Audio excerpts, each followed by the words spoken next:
Hey there, and welcome. Today, we're going to dive into something pretty cool, the hidden language of space planning. The art and science that makes a space just work. So let's jump right in. Have you ever had that experience? You walk into a room and you instantly feel at ease. It just clicks. And then you walk into another and it feels, I don't know, awkward or chaotic. Well, the secret isn't about having the most expensive furniture or the fanciest decor. Nope. It all comes down to something way more fundamental: the deliberate, thoughtful choices behind how that space is organized. You can almost think of it like this. You've been handed a blank canvas and a list of problems to solve.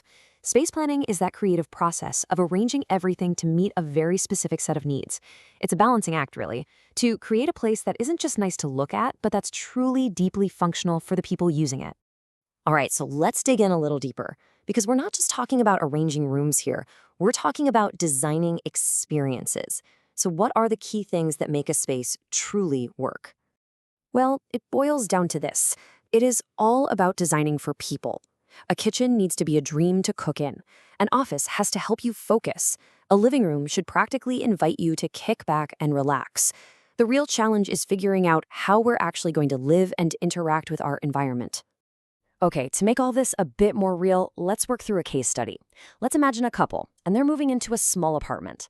Now, here's the kicker. They both work from home and have some very specific needs. Where do you even start? Well, the very first thing you always do is gather information. In the design world, we call this the brief, and it's basically our roadmap. For our couple, their brief is clear. They need two distinct workspaces, a great kitchen for someone who loves having people over, and tons of natural light. They also need that living area to feel like a total escape from work, and the bedroom has to be a private sanctuary. Oh, and getting around needs to be easy, no awkward bottlenecks. This list makes the whole challenge tangible. So we have our what, our list of needs. Now we've got to explore the how. And that means we need to understand a few of the fundamental building blocks of spatial organization. This is kind of like learning the basic grammar for any layout. And here we have the classic dilemma that every single designer faces: openness versus enclosure. Our couple, they need that open, flowing feel for when they're entertaining. But they also desperately need the privacy and quiet of an enclosed space for their two separate home offices and their bedroom. It's this constant push and pull between creating flow and creating focus. But here's the cool part. Enclosure is a way more flexible idea than you might think. It doesn't automatically mean you have to start building walls everywhere. And this is a really key insight. Think about it. A strategically placed bookshelf, a simple partition screen, even a large area rug can create a distinct zone. It's an absolutely brilliant way to define an area, like one of those home offices, within a larger room, and you don't need a single nail or hammer. So how can we arrange all these zones? Well, there are basically three main strategies to think about.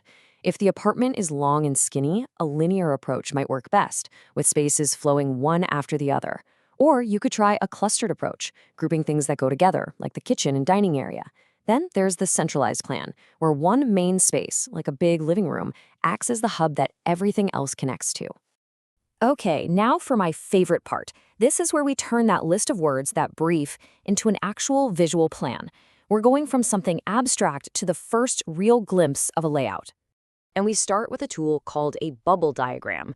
Now, it might sound simple, but it is an incredibly powerful way to think. At this stage, you're not drawing walls or worrying about furniture. You're just using circles or bubbles to represent each space, and then drawing lines between them to show how they need to connect. This whole process is laid out so perfectly here. You start with your brief, just that simple list of spaces. Then you sketch out the bubbles to map those all-important relationships, like, the kitchen has to be connected to the living area. After that, you refine it. You make the bubbles bigger or smaller based on priority, and shuffle them around for better flow. And finally, you transform those bubbles into rough blocks, and just like that, you have your very first draft of a floor plan. All right, so you've got this rough block plan. You might be thinking, great, we're done, right? Not even close. The next step is maybe the most important one. We have to review it, and we have to be really critical. This is the reality check. You have to be brutally honest and imagine yourself moving through this space every single day. You have to ask the hard questions to figure out if the layout actually works for the people who are going to live there. So we run through a checklist. For example, think about circulation. Does the path from the front door to the kitchen slice right through the middle of the living room, interrupting conversations? Or think about privacy. Do guests have to walk right past a private work from home space to get to the bathroom? These are the little friction points you look for, the things you need to fix to make the plan seamless. And that really gets to the heart of it all. Good design doesn't just happen. It's not a single flash of genius. It's an iterative process. It's this cycle of questioning, sketching out ideas, testing them against reality, and then refining until it's just right. So I want to leave you with this thought. The next time you walk into a space, a coffee shop, your office, your own home, try to see it with new eyes. Don't just see a room with some furniture in it. See the choices, see the decisions that were made about flow and privacy and function, and ask yourself, how is this space planned for me?